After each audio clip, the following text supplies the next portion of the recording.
શાસ્ત્રમાં કહેવામાં આવેલું છે કે શાસ્ત્ર પ્રમાણે રાખડીની થાળીમાં આ પ્રમાણેની વસ્તુઓ હોવી જોઈએ.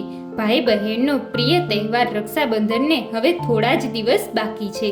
તેથી રક્ષાબંધનના તહેવારમાં બહેન જ્યારે ભાઈને રાખડી બાંધવા માટે જાય છે ત્યારે તેની થાળીમાં શું શું મહત્વની વસ્તુઓ હોવી જોઈએ તેના વિશે આપણે જાણવું જરૂરી છે.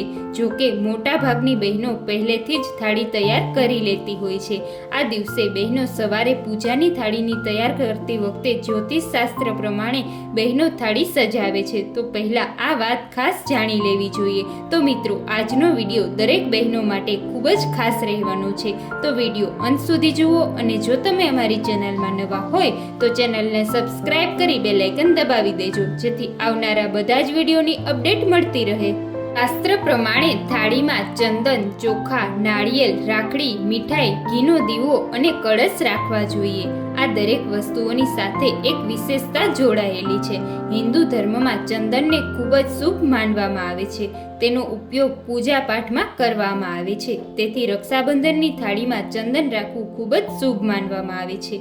ત્યારબાદ થાળીમાં ચોખા રાખવા જોઈએ. હિન્દુ ધર્મમાં દરેક ધાર્મિક વિધિમાં ચોખાને પ્રથમ સ્થાન આપવામાં આવ્યું છે. એટલે કે ચોખાથી નકારાત્મક શક્તિઓ દૂર થઈ જાય છે. તેના પછી નાળિયેર રાખવામાં આવે છે. સનાતન ધર્મમાં નારિયેળ દેવી દેવતાઓનું ફળ માનવામાં આવે છે. એવી માન્યતા છે કે નાળિયેરનો ઉપયોગ કરવાથી ભાઈના જીવનમાં સુખ અને સમૃદ્ધિ વધે છે. અને ત્યારબાદ હિન્દુ ધર્મમાં રક્ષાસૂત્રને ખૂબ જ પવિત્ર અને પોઝિટિવ ઉર્જાથી પરિપૂર્ણ માનવામાં આવે છે. એવી માન્યતા છે કે આ દિવસે ભાઈના હાથ પર રાખડી બાંધવાથી ક્યારેય નકારાત્મક ઉર્જા આવતી નથી. આ ઉપરાંત રાખડીની થાળીમાં મીઠાઈ ખૂબ જ જરૂરી છે. કોઈ પણ શુભ કાર્યમાં મીઠાઈ કે ગોળ ખવડાવવામાં આવે છે. તેના કારણે દરેક કાર્યોમાં મીઠાશ રહે છે. અને રાખડીની થાળીમાં ઘીનો દીવો રાખવો ખૂબ જ જરૂરી છે. ઘીનો દીવો નકારાત્મક ઉર્જાને દૂર કરી સકારાત્મક ઉર્જાનો પ્રકાશ પાડે છે. આ અવસરે દીવાથી ભાઈની આરતી ઉતારવામાં આવે છે. અને હિન્દુ ધર્મમાં કળશને ખૂબ જ મહત્વપૂર્ણ માનવામાં આવે છે.